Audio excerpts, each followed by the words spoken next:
Maman, apa maksud lo, Ron?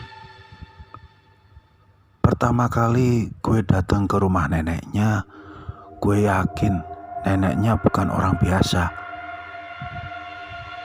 Jadi maksud lo bapak tua tadi adalah Maman dilindungi neneknya gitu?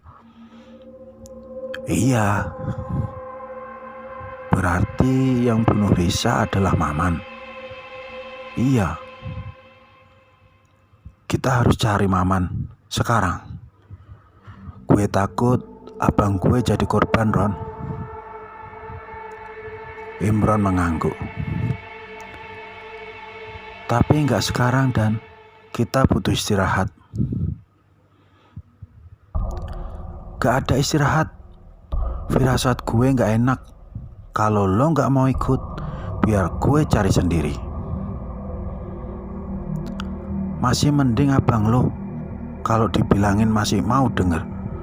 Lo bener-bener keras kepala. Terserah lo, Ron, kata Dani. Imron menghela nafas panjang ketika melihat Dani berjalan keluar pergi meninggalkan dia dan Hani. Tanpa Dani sadari, Imron dan Hani ternyata mengikutinya dari belakang. Ngapain lo ngikuti gue, Ron? Berisik lo. Imron sudah geram dengan tingkah laku Dani yang ceroboh. Menyusuri hutan dengan mata yang terjaga dibantu headlamp di kepala, mencari tanda atau kehidupan di sekitar sini. Kayaknya kita putar balik deh, Dan. Di sana ramai.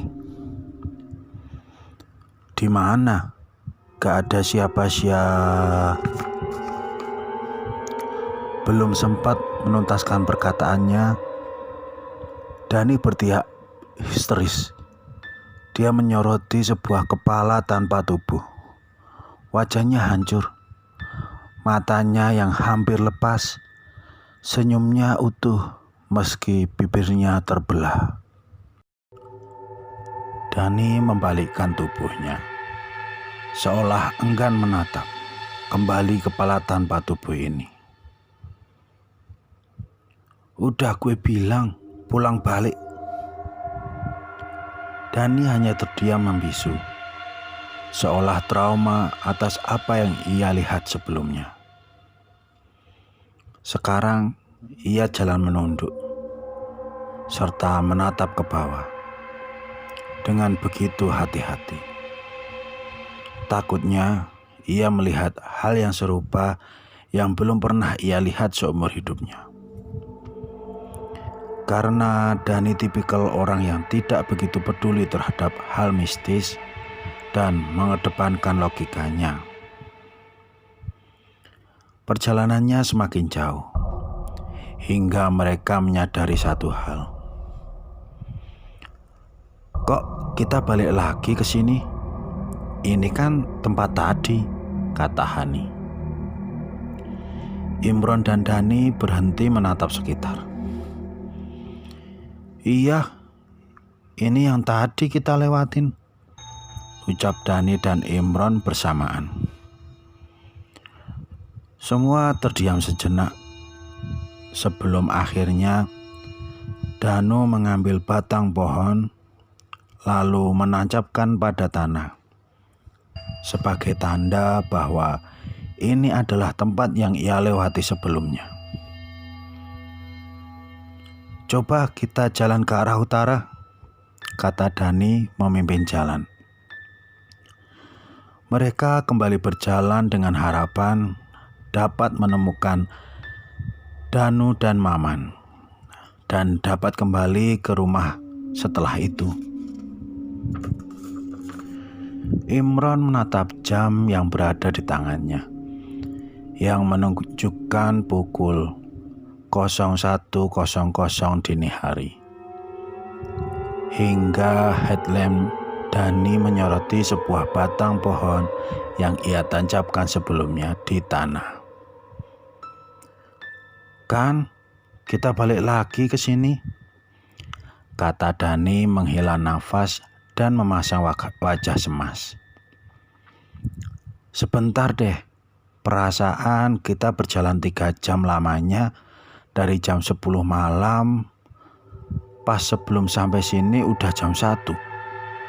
Tapi pas kita balik lagi kok jam tangan gue menunjukin pukul jam 11 malam. Ah, serius lu Ron? Ucap Dani yang langsung melihat jam tangannya. Lo kok iya Ron, masih jam 10 malam? Padahal kan kita udah jauh banget jalannya. Sekitar 3 jam. Tapi kok masih jam segini? Gak tahu juga gue Dan, kata Dani memperhatikan jam tangannya kembali. Jam tangan yang masih berfungsi dengan baik, serta ada tanggal di dalam jam tangan tersebut.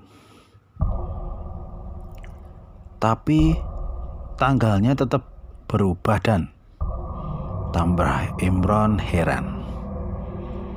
Serius lu Ron?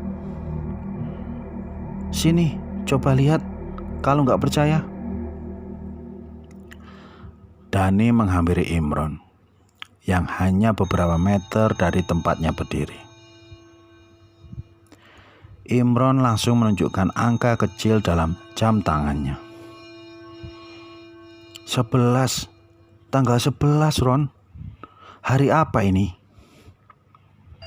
Semua berpikir, menghitung hari dan tanggal saat mereka berangkat ke sini dan menyocokkan tanggal pada jam tangan Imron.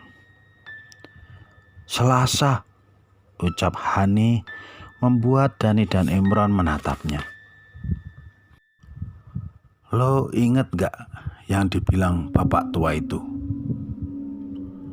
Sebelum hari Selasa Kliwon, Imron menegaskan,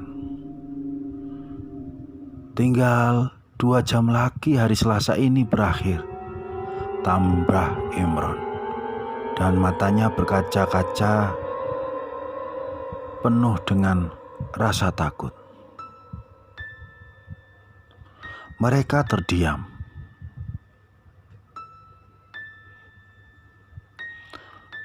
Lo mau diam di sini dan tidak pernah akan kembali ke rumah, kata Dani dengan wajah pasrah. Cuma 2 jam kita untuk cari Maman. Gak akan ketemu Dan. Gue gak nyangka lo sepesimis ini. Lo gak akan lihat cahaya dalam kegelapan kalau lo gak pernah mau cari di mana cahaya itu berada. Ya udah, kalau kalian mau mati menjadi makanan binatang buas, silahkan. Tapi gue akan tetap cari Maman di mana dia berada, kata Dani dan mulai kembali berjalan tanpa menghiraukan Imron dan Hani yang masih terdiam pasrah. Sebelum akhirnya mereka mengikuti Dani yang berjalan agak jauh dari mereka. Malam semakin larut. Beberapa kali Dani dan Imron menatap jam tangannya, seolah takut jarum jam yang menunjukkan pukul 12 malam, yang artinya bersiap untuk pergantian hari. Gimana ini Dan? Gak ada tanda-tanda manusia Maman di sini. Dani tak menjawab, tapi langkahnya terhenti karena matanya menatap sesuatu bergerak-gerak di dalam rumput ilalang. Ron, ikut gue. Imron menuruti permintaan Dani. Perlahan mereka mendekati rumput ilalang itu. Terkejut dengan apa yang mereka lihat. Seorang pria muda dengan baju kotornya, tubuhnya kurus dan lemas. "Lapar," begitu ucapnya saat ia melihat kami. Dani meneteskan air mata sambil membuka tas diebagnya mencari sisa-sisa makanan di dalamnya dan memberikan roti tawar pada seorang pria muda itu yang kami kenal adalah Danu, kakaknya Dani. "Nih, makan Dan," kata Dani pada Danu. Ia lahap sekali memakan roti tawar tanpa jeda, seperti sangat-sangat lapar. "Nih, minum Dan," kata Imron, mengeluarkan air botol dalam tasnya. Danu yang baru menyadari bahwa yang ia lihat sekarang adalah teman dan adiknya.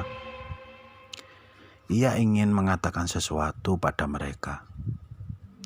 Namun Dani berkata, "Lo gak usah ngomong dulu.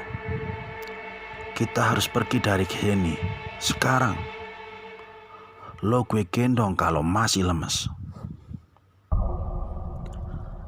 Danu hanya terdiam dan naik ke punggung adiknya. Perjalanan yang lumayan menguras tenaga, dan lagi-lagi mereka heran dengan apa yang ada di depannya.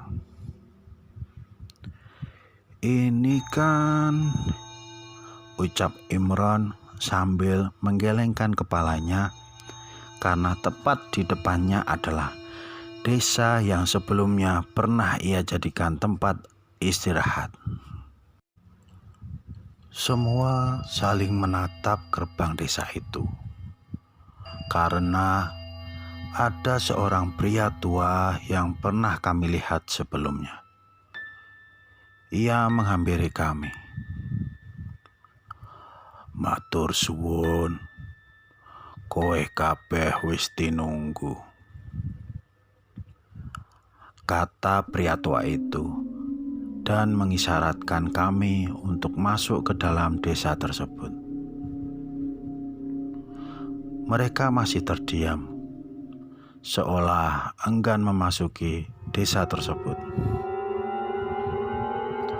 "Udah, ayo kita masuk aja," kata Dani. Cahaya lilin menyala di setiap kolom tembok rumah yang ada di desa tersebut. Sampailah di sebuah tanah lapang. Ada sekitar 10 orang pria tua memakai penutup kepala berwarna hitam. Di tengah-tengah mereka ada nenek tua yang kami sedikit heran sekaligus kaget.